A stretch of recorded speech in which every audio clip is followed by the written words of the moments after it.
If you walked into a bookstore in Tokyo today, you would see a miracle of corporate survival. You would find 2 different manga series running side by side, a record-breaking anime, and a brand that has become effectively untouchable. But 2 years ago, the entire industry was holding its breath. The Apothecary Diaries should have been cancelled. It was facing a triple threat of real-world poison, a $1 million criminal scandal, a licensing war between 2 of Japan's biggest publishing giants, and a secret history of original drafts so dark they would have fundamentally changed the genre. I'm Falcon Dreamer, and today we are looking at the evolution of an immortal franchise, and why the world's most famous apothecary is officially poison-proof.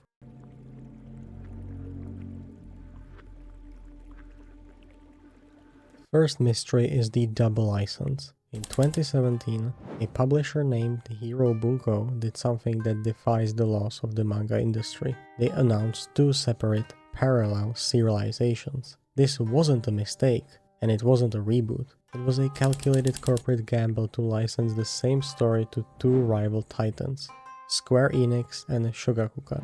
Even the author, Natsu Hyūga, admitted she didn't fully understand why the rights were split. But this created a silent war for the soul of the story. The Square Enix version, drawn by Nekokurage, became the visual heart of the series, the Mao we see on our screens.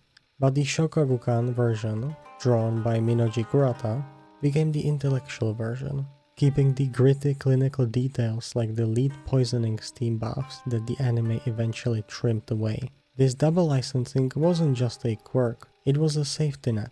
By splitting the brand into 2 separate ecosystems, the industry ensured that if one version failed, the other would live.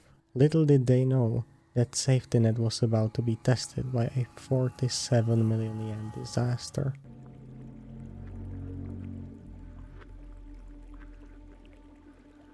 In April 2024, the industry stopped. Erika Ikeda, the superstar artist known as Nekokurage, was charged with evading 47 million yen in taxes. In the Japanese entertainment world, a criminal record is usually a death sentence for a career. The court files were brutal. They revealed that her editors had warned her for years. Her author had personally begged her to hire a professional accountant. She didn't. She was sentenced to 10 months in prison, a sentence that was suspended for 3 years. For 5 months, the artist entered a reputational quarantine, complete silence while the brand's future hung in the balance. But on July 24, 2024, Square Enix did something cold and purely clinical. They announced they had no intention of stopping the serialization. They looked at the numbers and decided that the Mao brand was more valuable than the scandal of the individual. By 2026, it became clear. The Apothecary Diaries had become too big to fail. The brand had survived the very corruption that Mao spends her time fighting in the story.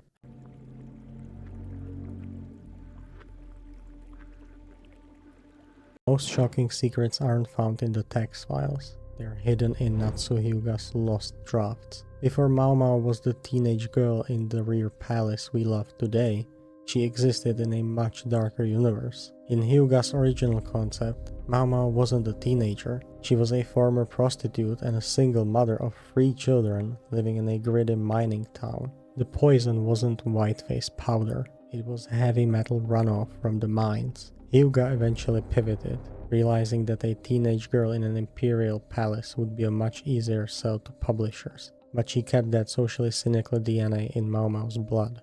And then, there is the original fate of Jinchi. In 2026, new light was shed on Hyūga's earliest notes, revealing a twist that would have broken the fandom. In the original plan, Jinchi wasn't the romantic lead. He was supposed to die, and the person meant to kill him? Gaoshun. The professional version we see today is actually a softened reality. In the 2011 web novel, the tragedy was absolute. Mao's mother, Fengxian, was already dead when the story began. There was no late-night reunion, and no redemption for Lacan. The anime we see today is a tragic hope version of a story that was originally designed to be a pure tragedy.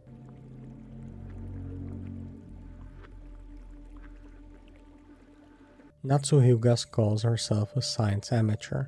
She argues that her greatest strength is her lack of a degree. Because she isn't an expert, she has to research every poison from the ground up, starting with a symptom and working her way backward to a cure. It's this detective's mindset that saved the series. By writing for the curious amateur, she made the complex pharmacology accessible to millions.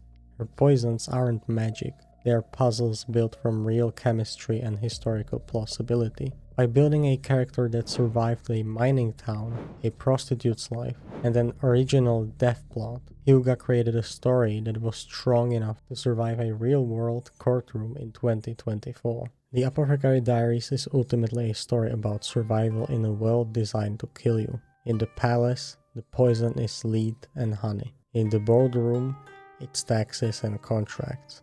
The industry threw everything it had at this story, and somehow a fictional apothecary outlasted all of it. I'm Falcon Dreamer, thank you for watching.